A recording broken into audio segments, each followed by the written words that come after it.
quasiment. Je dis bien quasiment. Quasiment. Parce que les monstres marins, et d'autres, certains animaux qui ont été extirpés, eux n'ont pas subi cela.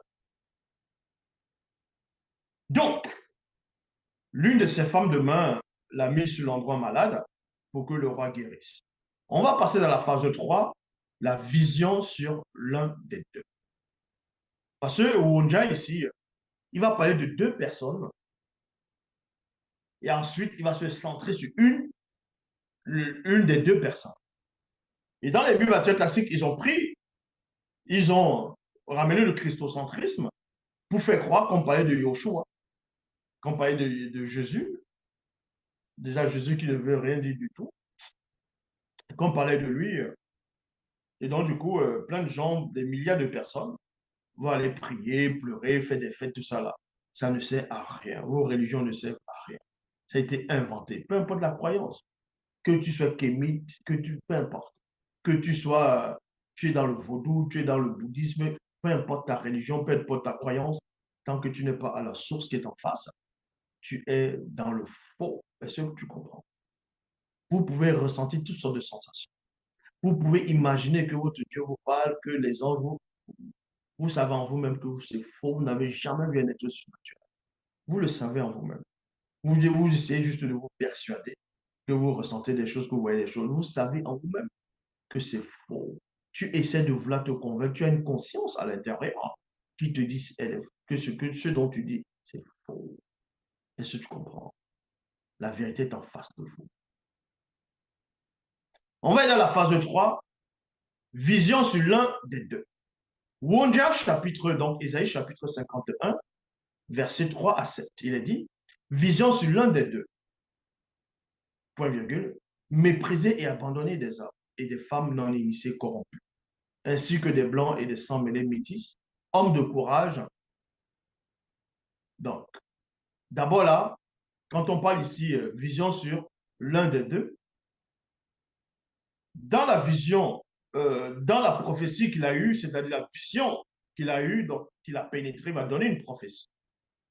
Et dans cette prophétie, il va d'abord commencer par l'un des deux, donc vision sur l'un des deux. Et ensuite, avant de parler de l'un des deux directement, il va parler des deux. C'est pour ça qu'il dit ici, mépriser et abandonner des hommes et femmes non initiés corrompus. Donc, les gens qui n'écoutent pas ce que je dis, c'est parce que vous êtes non seulement des non-initiés, mais vous êtes corrompus. Ainsi que des blancs et des sang mêlés métis. Hommes de courage et habitués au combat spirituel semblable à ceux dont on détourne le visage, les hommes et femmes non initiés corrompus les ont dédaignés plutôt, ils n'avaient fait d'eux aucun cas. Cependant, ce sont les souffrances des non-initiés graciés que l'aîné des deux a portées. C'est de leur douleur qui s'est chargé et il l'avait considéré comme puni et humilié. Mais ils étaient blessés par leur péché, brisés, entre parenthèses, affligés, pour leur iniquité. Le châtiment qui les donne la paix est tombé sur eux, est sur lui plutôt. Et ce n'est pas ces maîtressures plutôt, qui sont guéris. Ils étaient tous errants comme des brebis. Chacun d'eux suivait sa propre voie. Et leurs iniquités à tous sont retombées. Il a été maltraité, donc outragé, offensé, injurié. Et opprimé, donc accélé par des paroles méprisantes. Il n'a point ouvert la bouche faussement, semblable à un agneau qu'on mène à la boucherie, à une brebis muette devant les blancs et les sangs mêlés métis qui l'attendent. Il n'a point ouvert la bouche faussement. Oui, il n'a point ouvert la bouche faussement. Oh, Jésus, lui, il a menti. Il y a plein de passages dans les Bibles classiques, le Nouveau Testament, où Jésus, il ment volontairement. Il y a bien ces passages, j'ai déjà fait des vidéos sur ça. Koudoumane, chapitre 57, verset 26. Et finalement, ils le clouèrent droit sur le poteau, ses mains superposées en haut, au-dessus de sa tête, et ils lui clouèrent aussi ses pieds superposés vers le bas, puis les levèrent. voyez, Wonja a prophétisé. Ésaïe chapitre 51, à partir du verset 8. Il est dit ici. Il a été jugé faussement, puis élevé du visible dans le châtiment par les Blancs et les sans-mêlés métis, mais qui a fait attention à ce qui lui était arrivé. Point d'interrogation. On a mis son sépulcre dans un lieu sacré, quoiqu'il n'eût point commis de violence et qu'il n'ait eu point de fraude dans sa bouche. Il a plu aux Blancs et aux sans-mêlés métis de le faire passer par la souffrance, entre parenthèses, du poteau de supplice, après s'être fait tuer pour le péché des non-initiés graciés.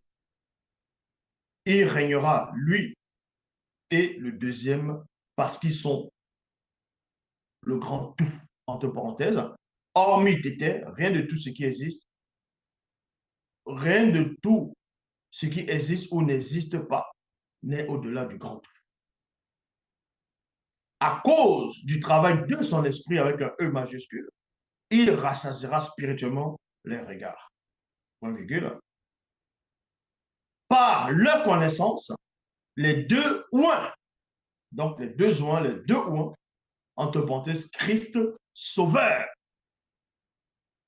juste justifieront beaucoup d'hommes noirs connus et ils ont le pouvoir de pardonner les péchés.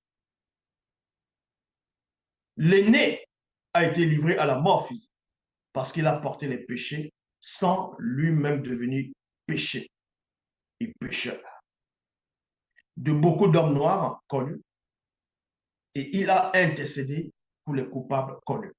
Or, dans les Bibles actuelles classiques, à un moment donné, il y a un passage où on dit que Jésus était sur la croix.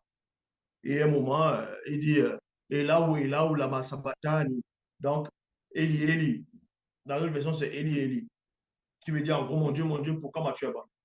Et on va vous expliquer que Jésus avait porté les péchés du monde, dont il était devenu une abomination, parce que au temps de Josué, donc Josué, c'était aussi écrit que quand on pendait quelqu'un sur le banc, on accrochait quelqu'un sur l'arbre, son cadavre ne devait pas rester jusqu'au soir.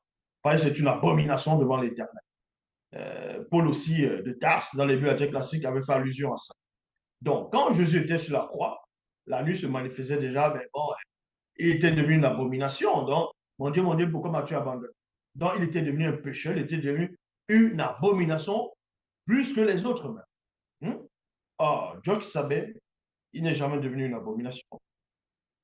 Jamais il est devenu une abomination. Donc, vous croyez à une abomination. Vous êtes dans la confusion. L'homme, c'est encore glorifié.